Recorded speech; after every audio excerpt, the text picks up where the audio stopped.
Wonderful. Uh, Lindsay, thank you so much for meeting with me. My pleasure. Thanks for wanting to meet. Oh, yeah, I'm totally. excited to hear about what you do as well.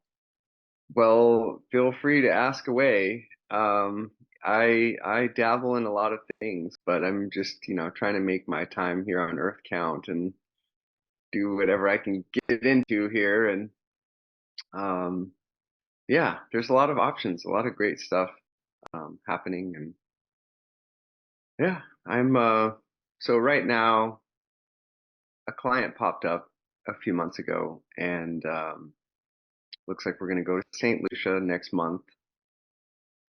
And so, yeah, we'll be helping him coordinate the design of his house and a small earth block factory. Wow, that's So it amazing. could be really huge. And Hmm. yeah, I'm really excited about that. I'm And trying that's with to, the Earth in Hand is what you go by? yeah, Earth in Hand. Yeah, that's my handle or whatever. That's Yeah, my cool. nickname. Yeah. Um, so yeah, I'm kind of leveraging my networks for that project. I made some inroads with Geopolymer International and Createra, and there's geochemistry cements that are possible that it's like we didn't even really, no one knew they were possible, 40 years ago or 20 years ago even. So the possibility of using that new type of cement in a new block factory in this location is really exciting because it'd be more ecological, maybe easier to use local materials. But we'll see it. I mean, it all comes down to what we can come up with the materials and the testing. Sounds great. At the apex of something new-ish. Maybe not new to you. I mean, we're trying to do something a little different. It'd be great if we could just get away from the Portland cement a little bit. And if we have to import certain geochemistry, then that's fine because they have to import Portland cement anyway, being on the island there. Uh, Mhm. it might be more expensive, so we'll see. Yeah, I went to a facility out here. Somebody was doing sort of magnesium and aerated infused concrete structures and 3D printing these buildings. Oh, okay, cool. Was it Keen? Keen? Was it I the can't- Aircrete company? No, I don't think so. This is Oh, this is somebody's pet project that has a lot on the go, I imagine. that I sounds have that so as a cool. pet Yeah. project, yeah. Yeah, if you want to put me in touch with those people, I'd love to talk to them and just sort of network and see what they're up to. Are they, you said 3D printing with a foam kind of foamy material? Yeah, and I actually I was just invited out there for a tour and was more or less just there for interest, just to see what they're up to. And that was a couple of years ago now.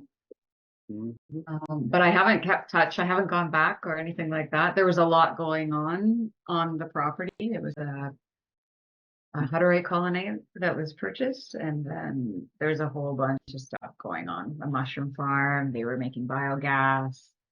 They were doing free housing for workers to do like a work trade for a living scenario. There was a lot. Yeah, it was great. That's rad. They had sheep, they had cows, they had a lot of land. How do I call her name, right? So it had all the buildings.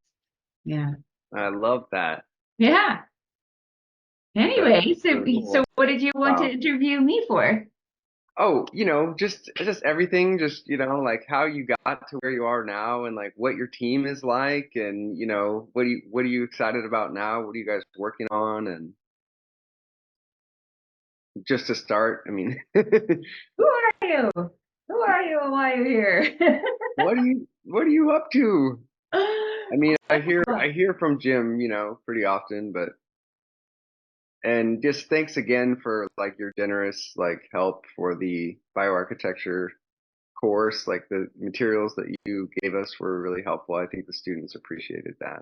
I liked it Oh, a lot. awesome. It added a lot, Yeah. you know. So Yeah, well, my story, I suppose, like I did do a lot of gardening and things like that when I was a kid, but it was totally grandma's way, right? And yeah. growing up in well, I didn't grow up in Saskatchewan, but I'm kind of a Canadian person, right? Okay, I okay. went I back hear and that forth now. Yeah, across I the hear it a country. little bit. Yeah. So I did have like gardening businesses, we'll say, before I had my children. It was always something that I loved, being outside and just working with plants. I was just really connected in that way to the earth and wanted to be outside, right? So I had my own business. I was the gardener for the Hood of Wood when I was pregnant with my first daughter. She's now 21 years old. Wow. Um, and worked with a couple of gardeners that were here. They were more or less doing aesthetic gardens for rich people, like really fancy gardens. And it was just an opportunity to spend the whole day amongst beautiful mansions with flowers and beautiful settings, right? And be very independent while doing it, which was great. Um, I did fitness for 12 years. So I was teaching yoga and Zumba and kickboxing and personal training and Yeah, right on. yeah, I really just like working with people a lot one-on-one, especially once I got into the healing arts of yoga and I was singing mantras and things like this.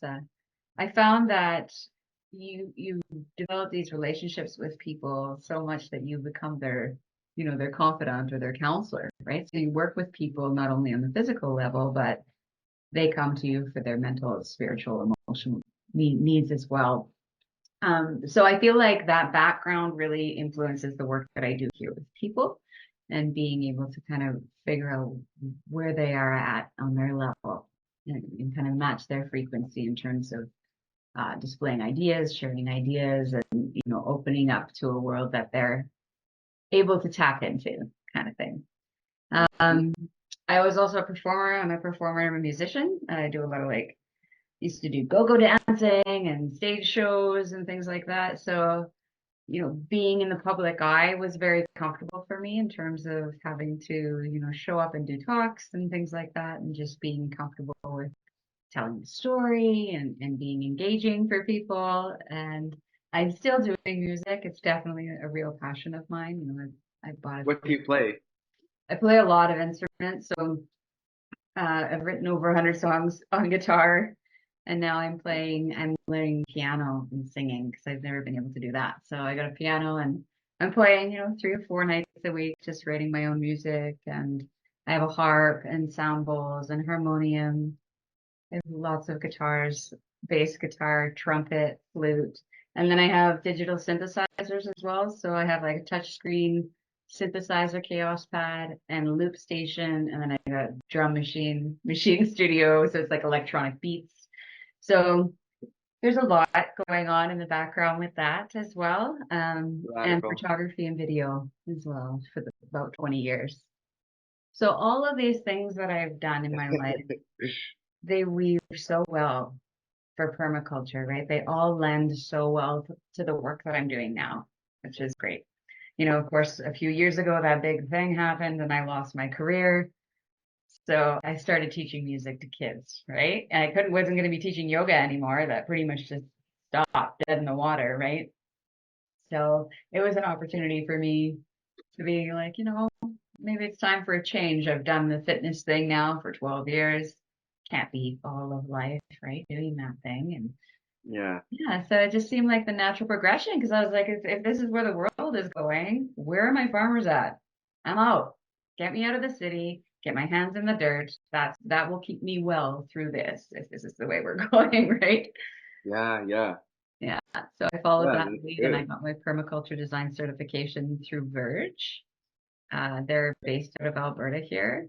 And now I'm mentoring for them for their PDC. So I run through the student projects and critique their projects as well as do like I call it coffee and questions, where we just do like on the spot kind of ask the students have an opportunity to ask about their projects and questions relating to permaculture. And yeah, so that's a Beauty. piece. How did I get with FFA? I was still taking my PDC And I went on a whim. I saw a post in a Telegram channel about FFA, and I was just like, "Oh, I don't know, it's in America, and how you know you're gonna get paid, you know." I kind of hummed and hawed about it for 3 weeks, and then I saw a video of Jim, and then I was like, yeah, I like that guy. Yeah, like Yeah, I've never really worked for other people. I've always been an entrepreneur. I've always made my own schedule because I never wanted to commit more of my life hours to somebody else's dream. yeah, So I always feel just that. did my own thing, right? But I was like, this guy, I could get behind what he's talking about. This is aligned with my vision. You know, this feels right. So I'm going to go for it. And yeah, I just started designing with them. And then that turned into becoming a team lead. We have regional leaders so that the teams are broken up because there's about 50 designers on the team. So we break them up into regions, and then there's team leads for those regions. So that was another opportunity that I stepped into. Things escalated pretty quickly. The Freedom Farm Academies came along, and I was asked to be the main designer for that, which was super exciting because those are our big demonstration sites. And then shortly after that, I was asked if I would be head of design. So here I am. And I've been in this position for a year now. It's been phenomenal. Thank you. Yeah, I've experienced so much growth. Uh, I love the opportunity that I have to make substantial change in what we're doing in terms of our operations and how we interface with the world and what kind of perspective that we're all coming from. And I think the thing that I'm really enjoying the most of right now is how us in the core team we're taking a course on ethics, and we're really approaching this from a personal standpoint and professional standpoint. And as a business, we're operating from a permaculture lens. So the structure of the business itself embraces the permaculture principles. So it's really nice to be out of a third world, top-down structure, corporate model into something brand new, right? That hasn't necessarily been, we have no format for this, right? We're learning as Social permaculture. Yeah. pardon? Social permaculture is a Yeah. great frontier right now. Yeah. And it's just like the way that we're relating as a core team to each other and is also being reflected into the team. So like for me coming from a yoga background, it was very easy for me to always have that in my leadership role as head of design and to engage with people in a certain way because of my background, you know, and show up with those values and show up with the like, keep it weird, you know, like show up exactly as you are sort of thing. Like, you know, the stranger the better and like really trying to create an open container where people feel like they can have impact, right? And be on an equal playing field. So Mm, it's nice that now I'm starting to feel that even more so in the core team as well, which is great. gorgeous. So that's how Love I your got story. here. I absolutely love your story and I resonate with that a lot because I mean I also did a lot of martial arts, a lot of dance and a lot of music. Like I played saxophone since I was 9 years old and I still play. I play flute and saxophone and like to dabble in singing. I'm currently training pretty intensely with martial arts and it's like, you know, working toward the black belt and Kaiju Kembo. It's like kind of like a street self-defense style or whatever, but it's just really good people and like that level of intimacy that you get like when you're working so closely with people, I think gives us a very unique, I don't know, kind of like positive um, mode of just relating to folks and yeah, and so we're very tight, you know, as you like you mentioned earlier, like me and my main teacher, who's actually my same age, um, you know, we're definitely good friends. He's also kind of like hard on me. He's like my teacher, you know, like you got to do this. but then like we talk about our lives, and it's definitely a different level. And so I can relate to all that stuff. And I like that you're so like grounded in yourself, and the way you're bringing all that into the rest of your work just makes so much sense to me. And it's something that is actually kind of rare. I find like, there's just so much, mainstream. It's the mainstream, and there's so much of it. And I was also like very entrepreneurial. I worked for myself pretty much all through my 20s and 30s. And then, I decided to take a job that I have now. I'm a commercial building envelope consultant. So it kind of draws on like what I already knew about, building design and roofing, and then a whole bunch more stuff I had to learn, and a lot of it that I don't really care for because it's like toxic chemical materials and the very mainstream kind of, you know, culture and values. But I interface with that. It's like the last 3 years now. I'm kind of getting a little bored with that. Um, it pays really well, really great benefits. There's a lot of perks, like okay, I see what that's like. I never had just like a normal job before. So the last 3 years, I'm just holding it down, just kind of waiting for my opportunity, and still doing Earth in Hand. I did probably one of the biggest workshops I've done in years was this year, um, as you know, and it was really challenging to do that at the same time.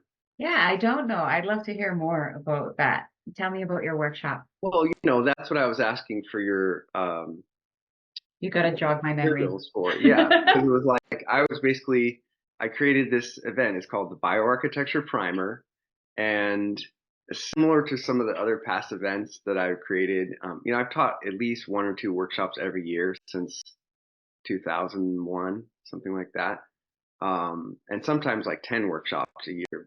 Back in the day, a bunch of international workshops and all that stuff, but mostly around here, around Portland. For That's where I'm from. And so this year was kind of like the best of the best, everything that I could pack into a really short time period. It was 3 weekends online with the students, and then one weekend in person. So people flew out. We did a 3-day weekend and did some hands-on stuff. Yeah, and moving toward what we would call bioarchitecture, because it's integrating more of like the sacred geometry in architecture, the physics of consciousness, understanding how different shapes and colors and vibrations affect our biology, and the biofield, the electrical biofields. So I was taking it to that like the next level, which is stuff I've been studying in the last couple of years. Um, and had a whole bunch of guest speakers. I organized, there was like 12 or more guest speakers, and it was awesome. It was incredible. I loved it. Um, but it was too short. My curriculum, as usual, I was like pretty ambitious, and just having like the full-time job and then all these other things going on, it was a bit much. I didn't sleep that much for a couple of months. But it's good. It's really good. I felt I was pushing myself, to continually step into that role and like continue being the teacher. It's really just an opportunity for me to, oh, I need to study more, and getting the breadth of knowledge as well as like some more in-depth areas that I do know. But yeah, the permaculture side was for me. I did my PDC back in like, I'm gonna say it was like 2006 or something, with Toby Hemingway and Larry Santoyo. Okay, and so I reached out to Larry Santoyo, who I hadn't talked to since then or whatever. He's a great guy, and he's still doing amazing stuff. He's still teaching, great speaker, and he came and did it, like an introduction of the basic principles. So I was trying to ground the whole course in, there's other voices besides just mine, and some of these people who are like experts, or like well-established teachers come through. So it was pretty much an all-star lineup, and now I'm in the process of editing all the videos. down to put them on YouTube, and then also create maybe some kind of online course or something. I'm kind of more on the side of just giving it all away for free on YouTube because I just want people to see these presentations and Mhm. learn what we've learned. It was really fun. And basically the class, we all came together by the end. It was a little bit rushed, but it was like, okay, now everything you've learned, we're going to synthesize this into one building design. So what do you guys think is the best? So I kind of took polls, and then, and of course, I heavily influenced their decision because I was like, they already knew what I thought was the best. And Yeah. so, yeah, but it was great. We ended up with, have you heard of this method? It's called the Catalan vault method, Mhm. also known as timbral vaults, or what do they call it? Thin tile vaults. So they use these thin, like 1 inch thick ceramic tiles, big rectangular uh, thin bricks, and they glue them together end to end with this special kind of cement that sets really fast in like a couple of minutes. And you just kind of like stick them together with a form. It could be a very lightweight form or just strings, and then you make an arch or whatever. And then you establish kind of like the first shell, which is very thin and delicate. But then you go over that shell with the next shell of the same type of tiles, and you offset them, or you turn them. So it's kind of like woven a little bit. So they're supporting each other and spanning all the joints. Um, and so when those are mortared together, so it's like thin ceramic, then a layer of cement mortar, then another thin ceramic tile layer, then more cement mortar, and then another layer of thin tiles. Once you get the 3 layers and they're all set together, it's incredibly strong. Hmm. And one of the best methods there is, I think, And the because thermal capacity, right? right, yeah, and you have thermal mass, and also in drier places like where in Spain where it's kind of originated, this one thin layer that ends up being about 4 inches is like the ceiling and it's the roof. And they, Hmm. they don't use insulation, and so it sheds water as well. And some of these buildings that were built that way are already like what 400 years old or Hmm. something like that. I mean, it goes back even older than that, I'm sure, but some of the older examples are at least a few hundred years. Um, So I'm sort of in the process also of kind of, I'm a dreamer. Like I'm always like, how can we push the envelope? And I want to bring the Catalan vault method over here and try to get people excited about it here, because the mathematics and the engineering is also catching up now, so that we could actually one day soon hopefully build some of these structures and have them get permitted and engineered. But Hmm. yeah, I feel honestly a bit stifled, like being in like one of the most restrictive states in the Yeah. country for Is building. it? Yeah. Like my whole life, I'm just like, I can build these vaults and domes, and it's like, no one cares. Like you can't do that here. Or I They're can build with beautiful. Adobe. Like no one cares. You can't really do that here without putting a ton of rebar and reinforcing it, and adding a ton of cement into the mixture. It's like I don't want to do that. I just want to build pure natural buildings. And that was like my intuition talking for 20 years. And then I found the Bioarchitects group that's like headed up by Dan Winter and Arturo Ponce de Leon and Michael Rice. And these guys are all like friends and mentors of mine now. Yeah, you got to name those slower. Daniel, I'm like trying to Oh, write them down. yeah, That's one of yeah. my questions Dan for you. Winter. Dan Winter.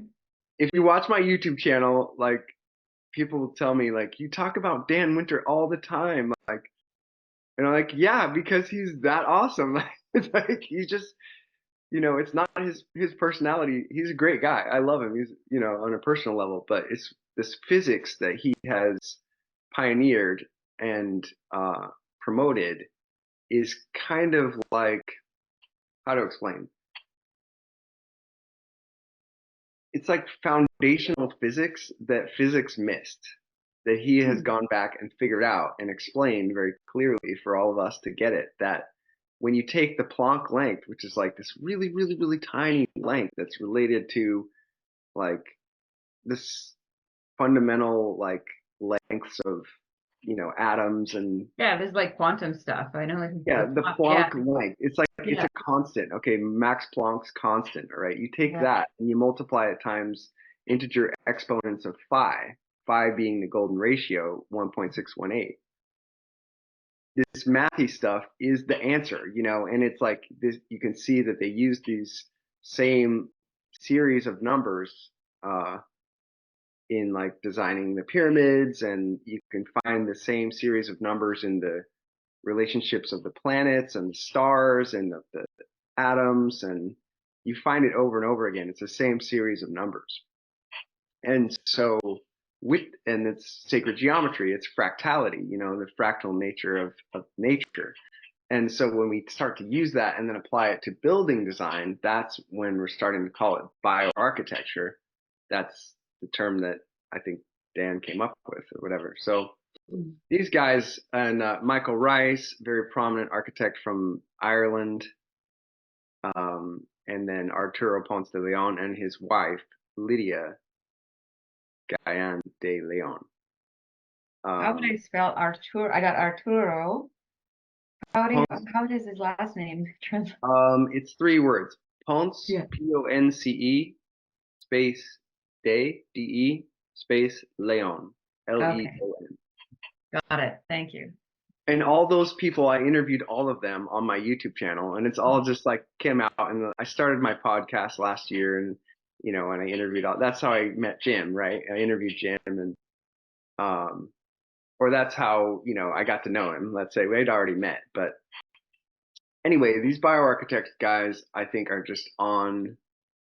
They are on one. It's like the next level of what we should all be thinking about for architecture and also clothing, the electrical relationship of your clothing and your buildings to your body and how it either promotes or destroys your own biofield energy. And we can show this with measurements like quite clearly. We can visualize it with gas discharge visualization equipment. So anyway, where's all that going? Well, it's kind of like going toward, what the goal of my workshop was to like show my students that, hey, this all exists and like look at this whole world of things you can discover. And I think that they were generally quite inspired.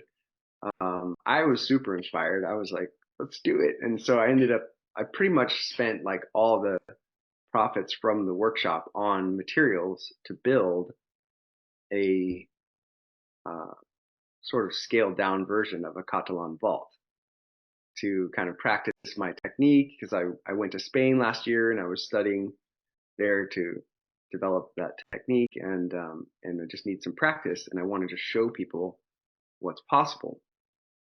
So it ended up being that, oh, we didn't really want to build it at the workshop location. My friend didn't actually want the building in the end. He's like, I'm good on that. So we have all the materials now, and now I'm just waiting for next summer and looking for somewhere to build that as like a pilot project on that line. Um, and so yeah, combining the best of the best. I mean, it's about the high dielectric materials, um, materials that can kind of create this, say, um, resonance with the Earth's vibration. A constructive wave interaction, let's say, with the Earth and with our bodies, and creating like a negative ion wind would be the best way to describe it, which is what the pyramids do also. And it connects with plants because when you have a negative ion wind, the plants also grow better and the seeds germinate at a higher rate, like a dramatically higher rate. One of the inventions that Dan Winter came up with, it's this thing called the Theraphi, Theraphi, Theraphi.net and all that stuff. And I'm a huge fan because I think, people needs some kind of like I don't know. There's a lot of like waves and stuff that kind of ungrounds you here with like the Wi-Fi and the cell phones and synthetic clothing and all these metal buildings and things like that. So people get kind of off, and then you go and sit in this field of energy that's created by the Therify. There's like these two glass uh, enclosures, and then there's a series of noble gases inside of the glass, and they run some, I think it's like 1,000,000 volts or something, into that, and they glow pink. And then in between the nodes, there's this energy electrical field that's created.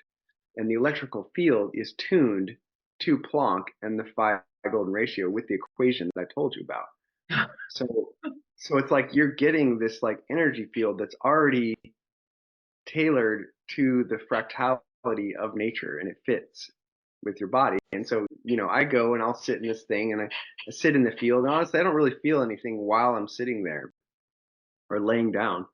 But you sit in the field for maybe 15 minutes or something. And then usually when the device turns off and I stand up, then I feel something. And then it's like, wow, I mean, you feel a huge uplift of energy. I feel like I'm 100 feet tall, and Mm. I feel bliss. You get all blissed out, just like Wow. happy, and everything's at peace. So I think that that device that Dan came up with is like a piece in the puzzle, and it's related. And when you put seeds in the field of the Therify device, it does the same thing as when you put seeds down under the pyramids. There's lots of experiments showing both of those, and they germinate at a much higher rate, like 100% germination rate. Wow. So there are business applications for farming. And Yeah. yeah, and then Dan also came up with this other device he calls the what do you call this thing? The imploder. So it's a spiral water vortex device that has like a cone that opens up and then a cone that goes back. And so it spreads the water out and then implodes it back down to the same size. And they have like industrial size ones, and they have little smaller plastic ones. Like I have one on my shower Mhm. and one on my drinking water tap. But the imploder, if you have a high mineralized water, like if you add like a rock powder, let's say, like a basalt rock powder would work, and then you run the water through the imploder over and over again continuously from the same tank back into the same tank, you can get this water that's supercharged, and then you water plants with that water, and there are effects, recordable effects. Mhm. So there's a lot of potential, but it's like nobody knows about this stuff. It's very, it's brand new. So I feel like I'm kind of, because I came across Dan a couple years ago and I learned about this, I've just been promoting his his products. Just been telling everybody about it, and then tying it in between architecture and also permaculture. I see everything as sort of one, but so Everything yeah, always ties together some way, that's a right? summary. There's always like this web of things between all these different counterpoint awarenesses of our own selves that just like they're actually all connected. Oh yeah, definitely. And we Yeah. are So all connected. who is your mentors, would you say, in terms of the biogeometry? Like who did you look at for that sort of when you were becoming informed of the biogeometry of things? Is there any So leaders there? do you mean biogeometry specifically, or are you saying like bioarchitecture? Because there's a whole Yeah, field they call biogeometry, like Ibrahim there Karim. is. Yeah, Is that which what you're talking about? yeah, like either or, I just love Okay. to hear like, yeah, who are those mentors and who would you see were like trailblazers for you that kind of opened you up to these ideas of bioarchitecture and the biogeometry part of it, right? Yeah, well, I mean, mostly those three cats that I mentioned, Dan, Yeah. Arturo, and Michael. And I was so jazzed when I met Dan because I mean, he's a he's like a celebrity essentially, like being like a world-renowned physicist, but then he's also very accessible. Like I emailed him, I called him, I talked to him before he even knew me. He was responsive and like, "Hey, how's it going? How can we help each other?" And I was just really impressed. So I ended up scheduling time and I went to visit him in person in France, Nice. where he lives with his partner.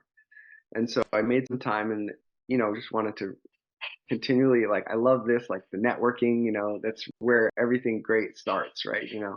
So I went over there to France, and I think that kind of solidified, um, just our friendship. And since then, he's super busy, so I know he's just doing his thing, but I'm helping where I can, and he's doing what he does. And then Michael Rice is over there in Portugal, and Arturo is between Mexico and Greece.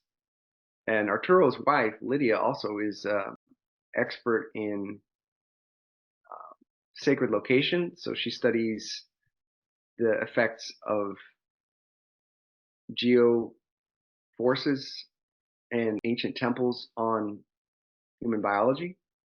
So she actually has a PhD. They have like a master's program.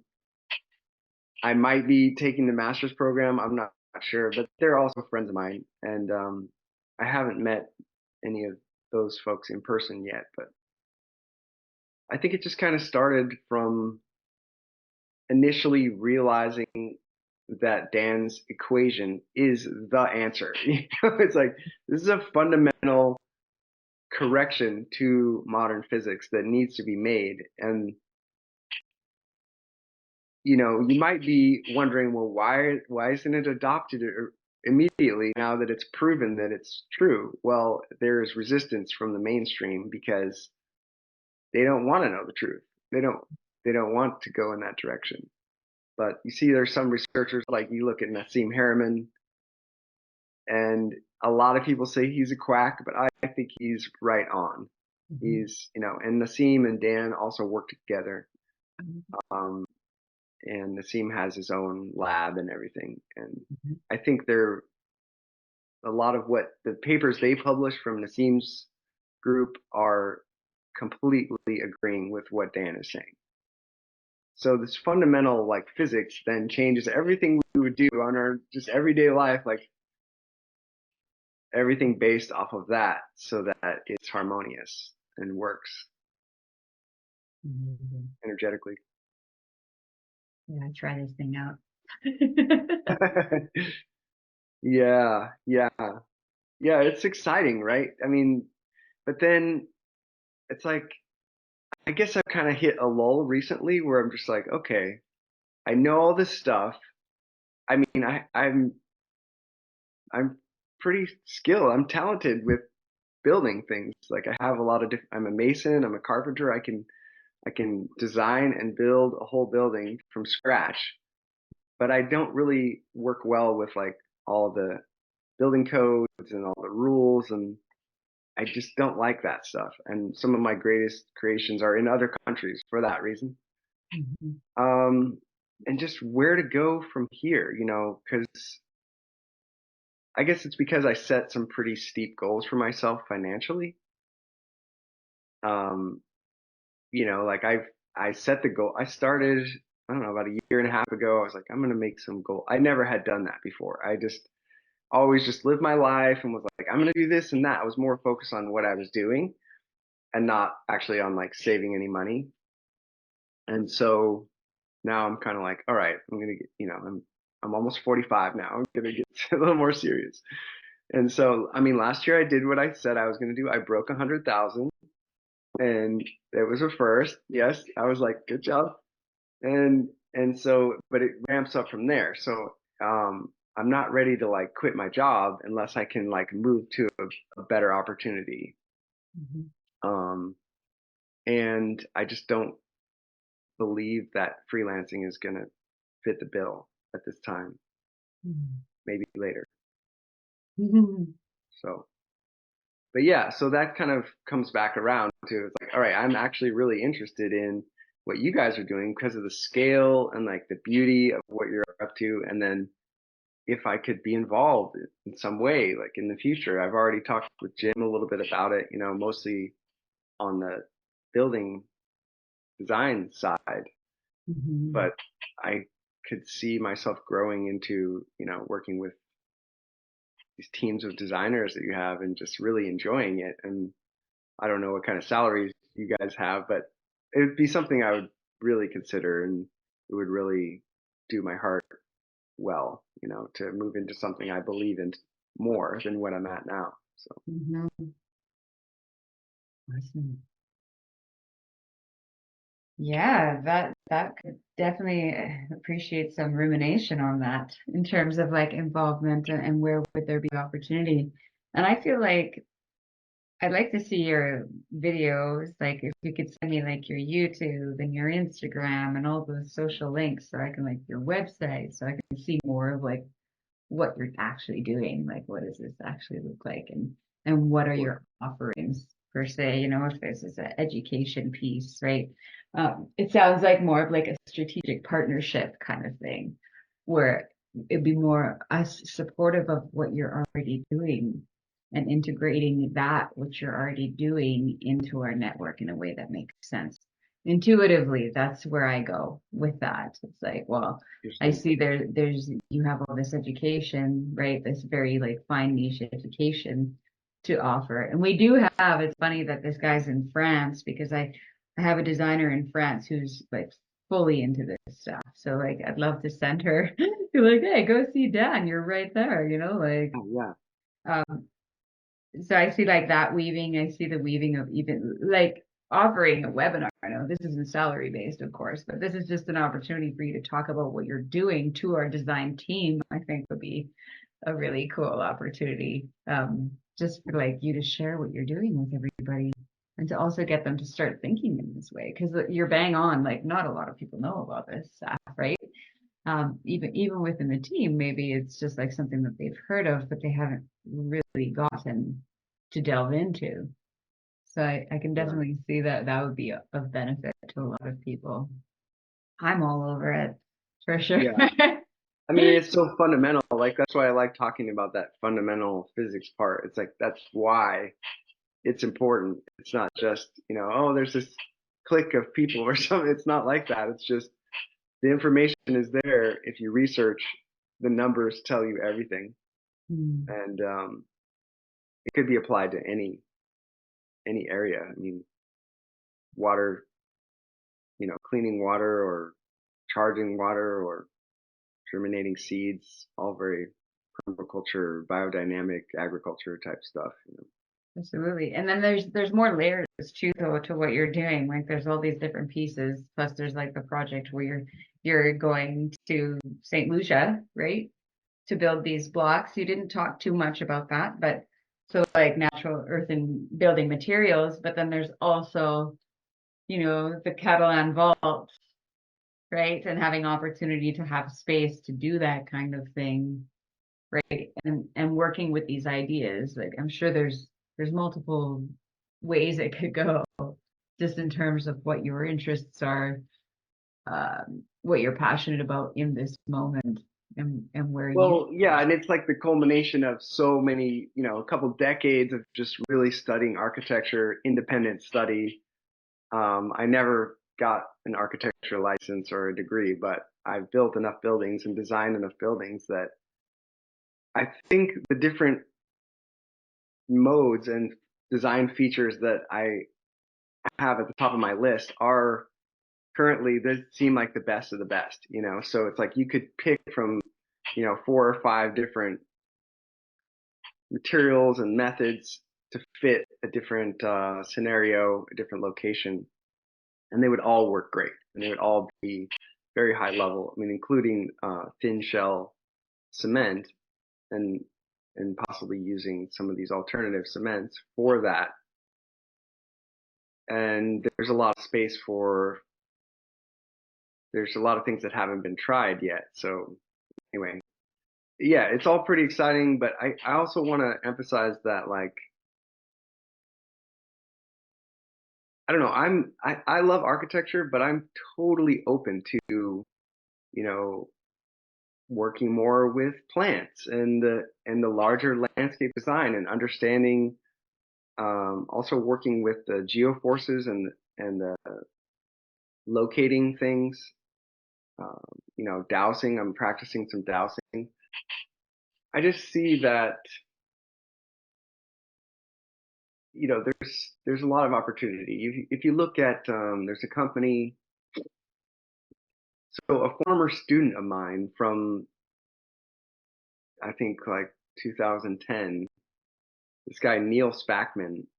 It's just some guy I know. I don't know him that well, but he was my student. He ended up taking the earth bag building technique that I taught him, and then he went on to build some pretty big projects in Saudi Arabia that was like, um, a grand scale, like permaculture, uh, land engineering type project where they built these earth bag walls that would slow down the water in the on the the drainage, and so then the water would back up and it would sink it, and then they were able to grow crops in this very, very dry area that Mhm. they weren't able to before. And then from there he went on to start a company called Regenerative Resources, and now I don't know what they're doing now, but I think they did get some pretty big contracts, like with the government of Mexico, and I think working on some projects in Africa somewhere. So what they're doing is they're planting mangroves along the seaboard in desertified areas, and they're using the mangrove forest as kind of like the pioneer species to then, bring in more. Later, they have more plants and more animals, and the fact that they can water the mangroves with the seawater, Mm. um, they're able to transform. So I'm into it, the transformation of the deserts. I mean, and then you look at, Roger Green. He's one of the cohorts of Dan Winter also, and he has, um, a bunch of different websites. I think Breakthrough Technologies. But anyway, Roger Green had a project that I think he called Bloom the Desert that was sort of similar to what you see from like Jeff Lawton. Jeff Lawton's project in Mhm. Jordan. So that all to me is like that's the top of the list. I mean, it's kind of like some of the highest vibration. So if I could be involved in anything like that, it's like, yeah, count me in. I'll jump in with both feet. That's But awesome. I do think that, yeah, I mean, kind of having this somewhat technical background with the architecture and what I do now with the building envelope consulting is very like serious engineering type mindset, is also helpful and grounding, and it helps. If you got some buildings that are leaking, I could maybe help with that too. Well, it Yeah. reminds me too of like the zone zero is something that I'd like to highlight as well. And Yeah. I'm always developing new and more in-depth design suggestions for the team. And the zone zero piece too is somewhere that I feel is just ready to be filled, right? The inside the home, inside the person, how can we like dig deep into that? So I can see that as a potential like huge opportunity as well. And then the ecosystem restoration piece, that's where I'm at right now because we've been doing smaller scale designs for a few years, right? And then it started getting bigger into homesteads, and then it's getting bigger into demonstration sites. And now it's getting even bigger, right, into communities. And this is just the expanse of the business and kind of the path that it's followed. We're being asked to do larger and larger scale projects when I feel like we are at the opportunity to do some massive ecosystem restoration work. And it's an honor to be put in that position where, maybe it's coming at us from a place of somebody has a lot of land and they want to do this thing, but we're able to look at it from a permaculture lens and actually have impact on much farther reaching boundaries than the actual property itself. So that's really exciting to me. And I love that you share that excitement because, we tend to, since we're in a business and people are purchasing a product, it's very easy to become very narrowly focused into serving that one niche area. But I feel like it's our service and our duty now that we're being offered these situations to actually make substantial change in watersheds and things like that. Mhm. Yeah. So I love that kind of work as well. Yeah, it's like this is the real work, and then all this figuring out who's going to pay for it. That's all the details. Like, yeah, details, details. Very important, obviously. Nothing happens without that, but it seems like what I see regenerative resources doing, it seems like there's a lot of room for more of that type of thing, and there would be a ton of money for it. If governments can Mhm. see that, oh wow, we can reclaim this completely useless land and grow something there, then they Mhm. probably would. Yeah, and I feel like it's coming. I feel like a lot of these decisions are going to be forced upon humanity at some point, that hopefully they'll just have to make the decision, right? I see all the fertilizer things being turned into compost tea sprayers, right? They're going to realize at some point that this is not happening and not be able to, or not want to, because they'll finally know or finally have an end to the information and understand, right? So we're such a place in humanity where there is a lot of people that aren't even questioning the food and things like that, right? So, but I feel like it's coming. It's got it. We get so habituated and we're just, oh, this is reality right here, and it's not, but it's easy to have that happen. Yeah, I think for me the best thing I ever did was travel a lot, Mm. and just seeing how people live and just seeing what their reality is. It's so mind expanding, and gets us outside of this little bubble that we're in North America. That's not very Mhm. realistic. Mhm. Um, but Yeah, yeah, and I can see cultural differences reflected to me from my European designers as well, right? Where I am in my Canada bubble, right? Well, I'm in mhm. my Canada bubble. They're all in their Yeah, American bubble or European bubble or whatever. And there's obvious differences there. And I absolutely agree with you. Like I love traveling. If you know anywhere in the Dominican, I should go. I'm going there next month. Permaculture related anything out there. oh, the DR. Yeah. Huh. Okay. I don't know. I have one friend that I worked with a long time ago. It's a woman who lives in New York, and she's into natural building, and she's from Haiti. Oh yeah. So I could connect you with her. Maybe she has some contacts in Cool. Haiti. Yeah. And Her I'd like family's to from look Haiti. into that concrete guy for you too. Like I never had his contact to begin with. I was just invited to go out there for the tour. Um, there's you could see on my Food Forest Canada Instagram. I'll try to send you that post. It just gives you a shot inside the shop. It's wild. Wow. But I'll try to see if I can get the contact of that gentleman and see, what, I could send him some of your links and just see if he's open to a conversation. It's worth a shot. You said they were already using magnesium oxide cement, and Yeah. that's that's good. It's a good sign. Yeah.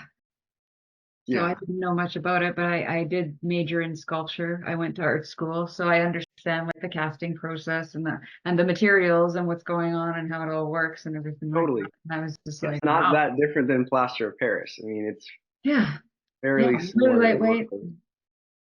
Amazing. And it was, yeah, like moving air around and you can clean air and stuff like that too.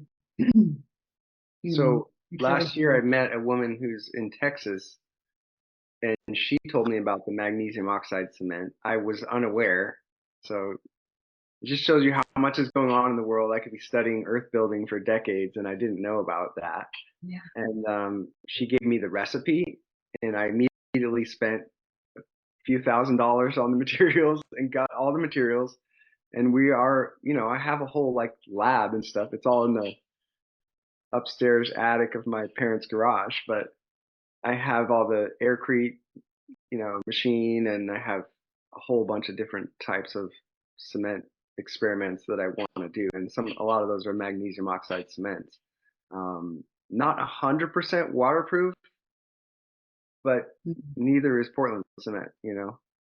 So I think there's a lot of potential for that. And what she was using was in Texas, they are like growing the bamboo and oh, sorry.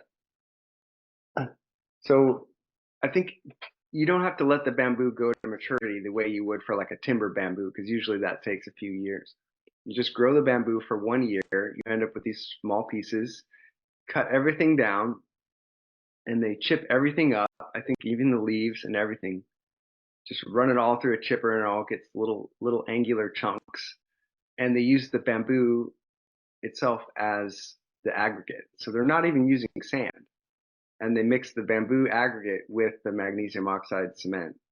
Um, and they're building houses in Texas that way. Cool. And here it's hemp, right? Alberta is kind of a big hemp Sure. place. So, and I actually have my hemp license, and for the past 3 years have been doing hemp fiber and grain production for just like research and development with the people up here. Awesome. That brought back hemp to Canada, brought back the agriculture. And, once it was legalized and whatnot. So got in contact with the fella there that brought the whole plane of the first shipment back to Canada, right? It's totally amazing. And we were looking into hempcrete at the time. That was my interest. It was like all along with the path of the world's destruction. Okay, I'm gonna go build myself a hempcrete hut and go live in the bush with all my instruments and screw this place. But similar, yeah, like the chipping and all of that is another. Well, and hemp is the longest fiber that we have. It's incredibly long. So if they keep there's the ancient I don't know if it's ancient, but very old technique.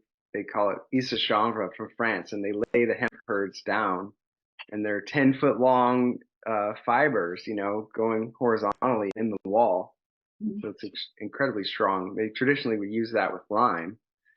And now the hempcrete craze that's happened it's cool, like pretty good idea, but it's still crete, it's still like Portland cement and lime, and it's fine if it fits, into the social permaculture and economically for that project.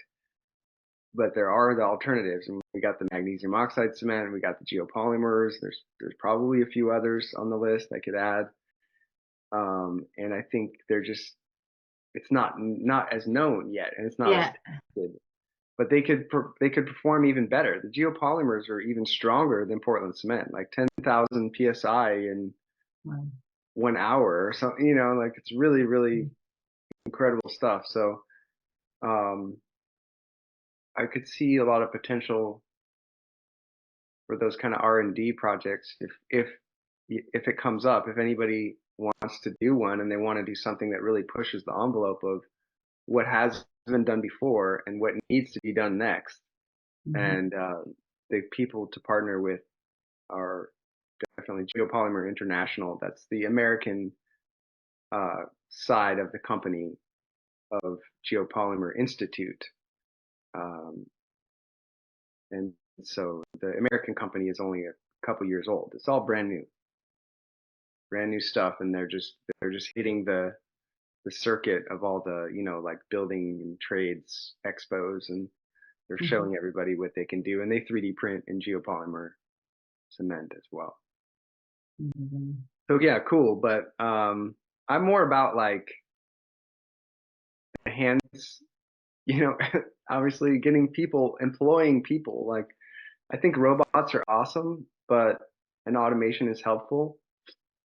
But I just love the craftsmanship and just so much, and the love of it. The people that the craftsmen are always,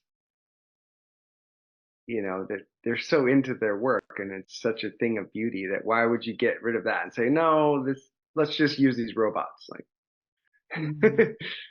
yeah. So I think at least decorating the buildings with human hands is it's a good way to go.